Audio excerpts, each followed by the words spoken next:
What had happened was, You need the interpreter, yes or no? No, no, ma'am. Are y'all sure? Because I'm going to release her. Yes. I'm 100% sure. Okay. All right. Okay, Your Honor. And you do speak English well, correct? You actually taught English in Colombia. I need a interpreter. Are you kidding me? Oh my God. You have got to be kidding me. What? What is going on today? Okay. This is a joke. This is a joke. Today is an absolute joke. Your Honor, he speaks English. He taught English. I He speak said he English. needs an interpreter. I need an interpreter when I cannot express myself sometimes. This is a joke. Mr. Bennett, I apologize. This is a joke. you just allowed the interpreter to be excused. This is ridiculous. welcome to what had happened was. When we take a peek into actual court cases and give you commentary based on our unique perspective and experiences, and also give you informational tips and tricks to help you avoid a what had happened situation. Before we get started, give us a thumbs up, a tasteful comment. Subscribe to the channel to be notified of every video as they come out.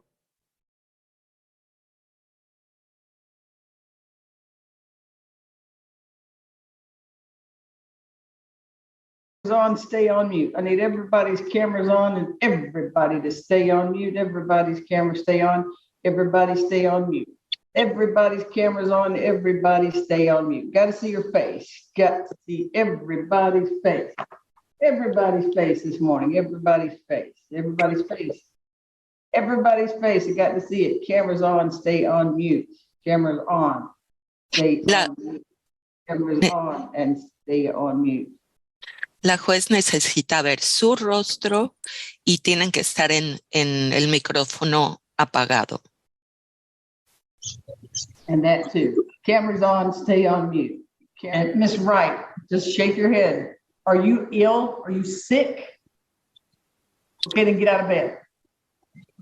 Señora Wright está enferma, no, entonces levanta. All right, let's see. Emma Brothers and David Salamanca. Your Honor, ready for Miss Brothers.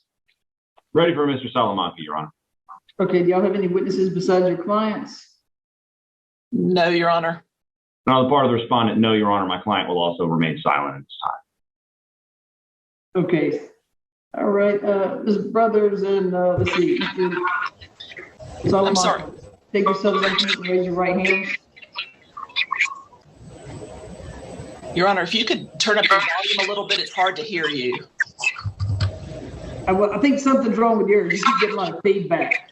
Where's Mr. Salamanca at? He just raised his hand, Your Honor. I Right see here, Emma Your Honor. Brothers. Okay, there you go. All right, both of them. All right, oh, I saw Perez. Y'all swear affirm? Keep it up, Mr. Perez, Salamanca Perez. Keep it up. Does he need the interpreter? He does not, Your Honor, and he's actually not going to be testifying today anyway, so. Okay, I'm still gonna go swear both of them in. Raise your right hand, sir. Y'all swear affirm testimony about to give is the truth, whole truth, nothing but the truth, nod your heads. Not you, Harbonius. I'm not talking to you. Put your hand down. All right, put your hands down. Go ahead, Ms. Dorfman. All right, Your Honor, I call David Salamanca as my first witness. Your Honor, my client's not testifying. He's asserting his Fifth Amendment privilege. He's not been validly subpoenaed and required to testify in this hearing, Your Honor. He refused. Your Honor, according as the court is well aware, according to Rule 611C, in any civil case, either party can call the adverse party and use leading questions. So I do call David Salamanca. Okay, I understand he's gonna, now does Mr. Salamanca, does he need the interpreter? He does No. not, Your Honor. Okay, so have you, Mr. Salamanca, take yourself off mute because I want to need you to say something to me. I'm sure your lawyers explained this to you, that Ms. Dorfman can ask you a question and you don't have that whole well, if you exercise your Fifth Amendment right to remain silent in a civil case, I can take a negative inference. Or I can infer what the answer is going to be. So if she asks you, is your name David Salamanca Perez, and you say, pleading the Fifth, I can obviously take an inference that that is your name. If she said, did you do this? Did you hit this person? You say, well, I'm going to take the Fifth Amendment, and I can take the assumption is you would answer yes. Okay, so I can make a negative inference or an inference from whatever questions you don't answer, but you have that right. Okay. Okay, Your Honor. You understand that, sir? Yes, Your Honor. Okay. All right. Go ahead, Ms. Dorfman. All right, Mr. Salamanca, can you state your full name? David Santiago Salamanca Perez. Okay, so on all the paperwork, your name is David Santiago Salamanca, and now you're saying your legal name is David Santiago Salamanca Perez? Your Honor, your objection, that misstates the nature of his answer, Your Honor. He hasn't misrepresented anything to the court. That's his I'm name. not saying that he's misrepresented. I'm just saying that that's the first we've ever seen the name Perez. So he's using both of his names because she asked him, what's your legal name? That's why he said his first name, his middle name, and his two last names. He has two last names because he has his father's last name, which is probably Salamanca, and his mother's last name, which is Perez. Most countries that have those two last names, the second last name, quote unquote, is the mother's last name. To say his name is David Santiago. He is the son of the man Salamanca, and he is the son of the lady whose last name is Perez. So that if he runs into somebody with Perez, with their last, he would know if they're related. That was a way for them to keep how people keep track of each other with their family tree. He signed everything as David Salamanca. So I'm just not aware. Is Perez his legal last name? Because we would need it. All of those names are his legal name. The judge asked, what is your legal name? Yes. Not what do you go by? What do people call it? He could be to some of his friends, David Salamanca. Yeah. But to somebody in his house, his name is, if his mother's screaming at him, I'm quite sure she does the whole thing. David Santiago Salamanca Perez. Right. That's his full. That's when they say, "Oh, you blew my whole government." Exactly. That's his whole government name. For the court papers. Your Honor, can we take a recess and move on to a separate case? I need to consult with my client regarding what's happening. Okay, well, all I know is I got him on here is David Santiago Salamanca. Is that your name, sir? Take yourself. He's nodding his head in the affirmative. That's my name, Your Honor. Okay, where does Perez come from? In my country, we have two last names. Okay, I got that. So Perez, so is it Salamanca Perez? Yeah, my full name is with Perez at the end. Okay, it's David Santiago Salamanca Perez. Boom, got it. All right, go ahead, Ms. Dorfman. Your Honor, I think Mr.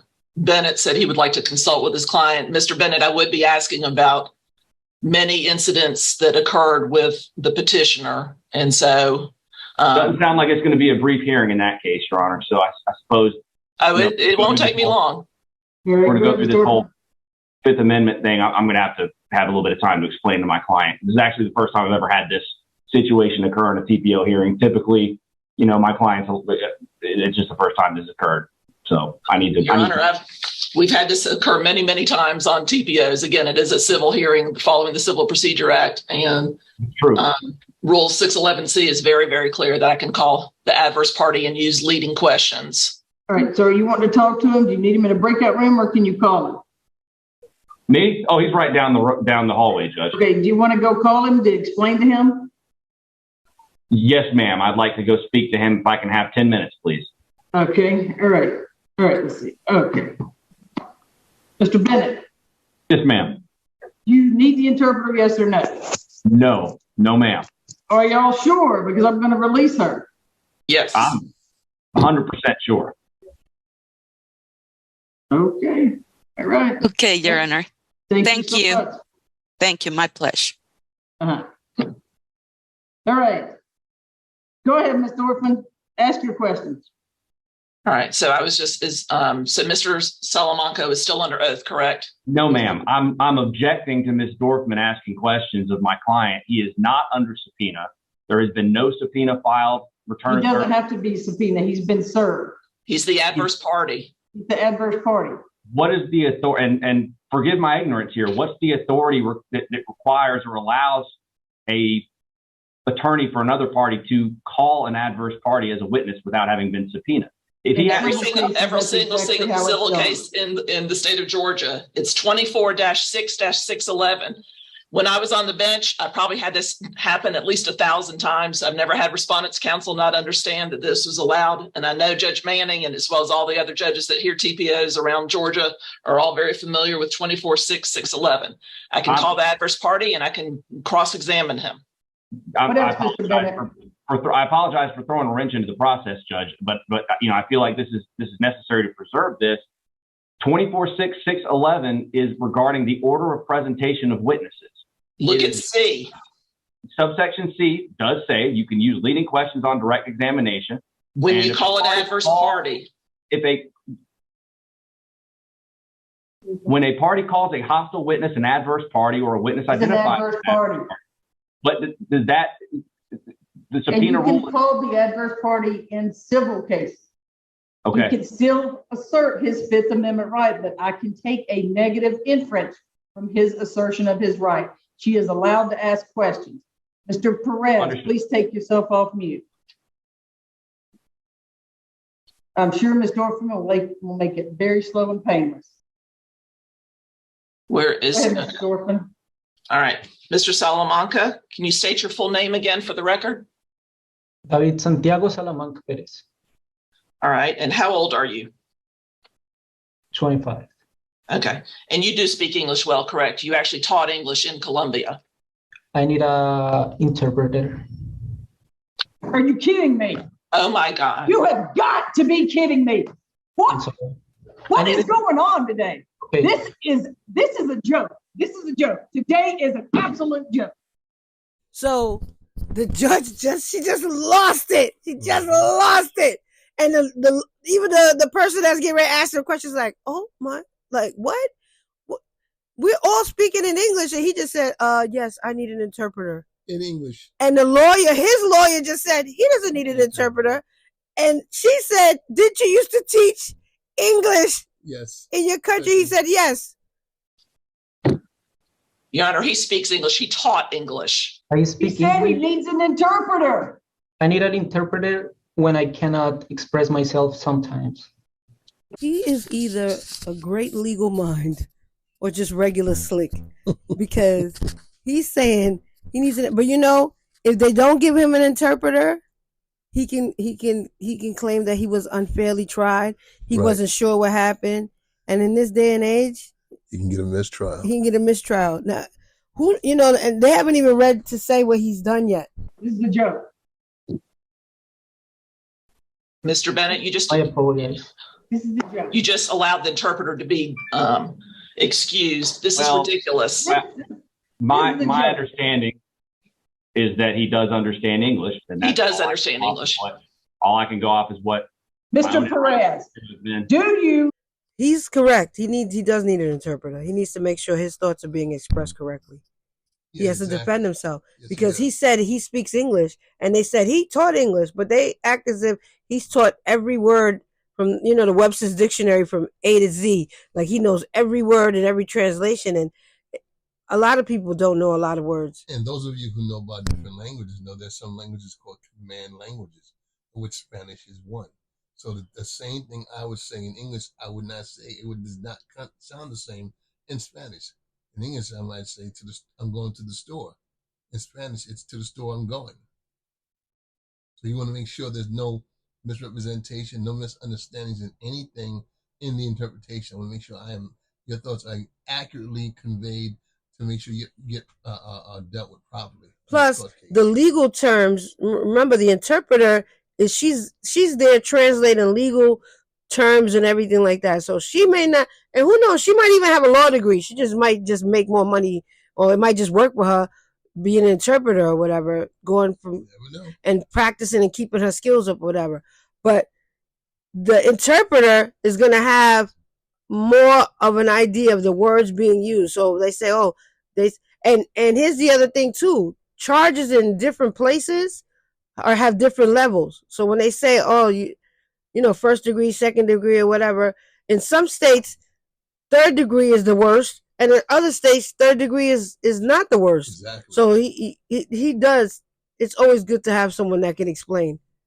Or do you not need an interpreter right now? Yes or no? Yes, Your Honor. My God. Ms. Freed, could you please get her back on here because he does need the interpreter. Your Honor. I agree, Ms. Dorfman. Today, it's like I'm in some sort of, it's like these 17,000 of these have not occurred before me prior to today. And Mr. Perez knows good and well. He has been here illegally for many years and he speaks English. He taught English. This is ridiculous. I'm not sure my client's immigration status should be considered, Your Honor. Why is she bringing that up? I have no idea because it has nothing to do with the case. This is for a protection order. This has nothing to do with his immigration status. That's just like maligning his character. But unless she's saying that the reason why she doesn't want to let him go is that she's worried about him fleeing to another country, well, she has to bring that up then. That's flight risk. It has nothing. He's already in custody. So if he's already behind bars, was she worried about him getting out? I don't know. It just didn't. It didn't sound too cool. But that wasn't. She didn't. Okay, Yeah. Again, like he said, he did the right thing. Objected to that. That was good. Stand by. It is definitely relevant. All right. Gosh, Miss Claudia, I'm sorry, but all of a sudden he needs an interpreter. So you've been previously sworn. Mr. Perez, take yourself off mute. Ms. Dorfman, go with your next question. Okay. Go ahead and get to the relevant stuff. Okay. Mr. Salamanca, how long have you been in the United States? Señor Salamanca, ¿cuánto tiempo usted ha estado en los Estados Unidos? Objection, I'll relevant. take the fifth. Objeción. I didn't hear. I'll The take the interpreter, okay, the interpreter could not hear. There was an objection. I was waiting for the ruling. I'm sorry, Your Honor. You objected to relevance. And Your Honor, I will say. Irrelevant. Okay. Mr. Bennett, let me just ask normal questions. And then if he doesn't understand one of my questions, ask for the interpreter. Because most of this, I'm sure he understands. She can't do that. No. It's all or nothing. She has to either the interpreter. He said, "I want an interpreter." He didn't say, "I might understand half of what's being said." He said, "I want an interpreter." It's all or nothing. You can't. That's what the whole issue was from the beginning. He said, "I need to be able to express myself." No, we don't need an interpreter. And they said, "No, I need an interpreter." He said, "I need an interpreter because I need to be able to express myself." So even though he might understand what she's saying, he said he wants to be sure that, because once again, English is not his native language. So you have people that speak. First of all, let's be clear. We have people that only speak one language and still do not understand the words. The language they're speaking, they don't understand. They don't use words or whatever, and they don't use words in proper context. So you can't say, and they might need an interpreter. Exactly. From English to bad English, they might need an interpreter. Called lawyers. Okay, hold on. Okay. So here's what I got to do for y'all right now, since we finally figured it out. Usually we do all or nothing on interpretation. The 11 o'clock calendar in, so something to stand by, Miss Claudia. Ms. Dorfman, get to the down and dirty, please. All right, Mr. Salamanca, you are in this country illegally, correct? Señor Salamanca, usted está en este país indocumentado, ¿verdad? Objection, Your Honor. What does that have to do with a petition for dating violence? She's all over like. She won't stop with this immigration thing. What the has this again? He said you here for an order for violence, protection order, and he's already in custody. So, and she said he's been here illegally. So let's be clear. I'm not trying to be funny, but if he got here illegally, he can get back here illegally, and then they won't know where he's at. You know, tell her that she's like painting them with that I forget the term. She's painting them with a brush in it, and she. Oh, like a smear campaign. Yeah, this is ridiculous. And then she's like, and if you see, the interpreter said it's all or nothing. We don't do halfway interpretations. Again, so now the question is, what does unless she's trying to get the case thrown out because she's working against herself, whether she realizes it or not. That's ridiculous. We'll let Ms. Dorfman tell us. Objeción. ¿Qué tiene que ver esto, su señoría, con una denuncia de violencia? Your Honor, first of all, it shows that he has no respect for the laws of this country. He's living here illegally. Second of all, it plays a very important part in a lot of the abuse that took place between the two parties. Last time I checked, they have citizens who don't respect the laws of this country. They're called criminals. That's why we have jails. That's why we have prisons. That's why they have them all over the world. Because guess what? I'm quite sure in his country or any other country, there is no. Please, someone name a country without a prison system. I don't know of any. They even have them in Sweden. They have them in places that you would not think that. Oh, they have low crime rates, but they still have jails and they still have prison systems. And again, the bottom line is, what does that have to do? The order. I'm not trying to minimize the situation at all. I really am not. But you bring in things that are irrelevant and sit there and say something about them showing respect for the law. They're citizens who can't be deported. All she's right.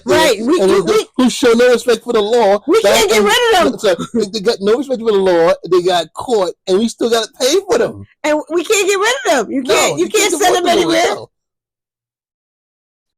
Primero que nada, su señoría, esto muestra que no tiene respeto por las leyes de este país, ya que está aquí ilegalmente. Y además esto... Yeah, he's saying that he's here illegally. I don't know anywhere or another, but you have people that don't know that they're here illegally.